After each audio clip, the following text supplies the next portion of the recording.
सतनाम सतसाहिब गुरुजी। सतनाम सतसाहिब। गीता के अनुसार स्वर्ग और नरक कोई भौतिक स्थान नहीं है, बल्कि मन की अवस्थाएं हैं। गुरुजी, फिर नरक और स्वर्ग क्या है, इसे समझाने की कृपा करें। गीता के अनुसार नरक और स्वर्ग क्या है? गीता का सिद्धांत ये है कि कर्म करो, मुख्य चीज क्या है? कर्म है। नरक और स्वर्ग कहीं कोई जगह नहीं है, कोई स्थान नहीं है।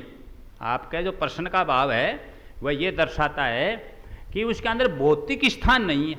भौतिक का मतलब जो दिखाई दे रहा है, जो मतलब फिजिकली है, जो मतलब पदार्थ रूप में है, मेटीरियल, वो नहीं है। तो इसका मतलब क्या है? ये अवस्था है।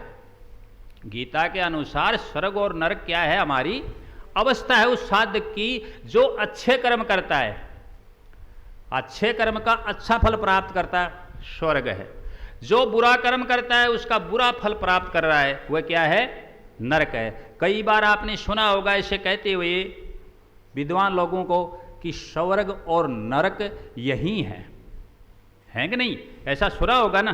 तो इस प्रकार से सत्संग प्रेमियों, स्वर्ग और नरक अलग से कहीं मुकर्रर किए हुए, कहीं अलग से भौतिक, कहीं मेटीरियल के, कहीं बने हुए कोई मकान, भवन, कोई स्थान, कोई किला, कोई गढ़, कोई देश, ये नहीं है। तो क्या है? वो हमारे कर्मों के अनुसार हमारी अवस्थाएं हैं, हमारी मन की अवस्थाएं हैं कि जिसमें हम अच्छा कर्म कर लेते हैं, सात्विक कर्म कर लेते हैं, सात्विक ही खान पान करते हैं। खान पान भी कैसा करते हैं? सात्विक ही, शुद्ध सात्विक और शुद्ध सात्विक ही कर्म करते हैं। तो हम स्वर्ग में हैं, उस आनंद में हैं, उस आनंद की अनुभूति कर रहे हैं। कौन से आनंद की? जो स्वर्ग में होती है, उसके समान शांति है, सुख है। क्यों कि ये चीज़ें कहीं भी स्थायी नहीं है। कोई स्वर्ग में चला गया तो परमानेंट नहीं है, स्थायी तो नहीं है वह स्थान। तो हमारे को सुख भी स्थायी नहीं है, दुख भी स्थायी नहीं है, परमानेंट नहीं है। स्वर्ग में जाने वाला स्वर्ग के भोग भोगने के बाद कहाँ आएगा? वापिस ही लोक में आएगा, मृत्यु लोक में आएगा। फिर कर्म करेगा, फिर उसके अनुसार उसको क्या मिलेगा? फल मिलेगा।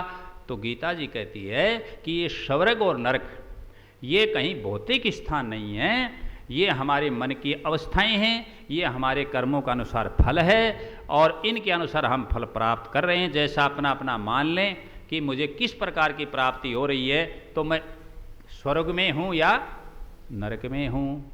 और परमानेंट न स्वर्ग है न परमानेंट नरक है, ये स्थायी नहीं है। ये इस प्रकार से समझाने के लिए, प्रेरणा देने के लिए ये इस प्रकार की बातें कही जाती हैं और सुनी जाती हैं। सतनाम सतसाई।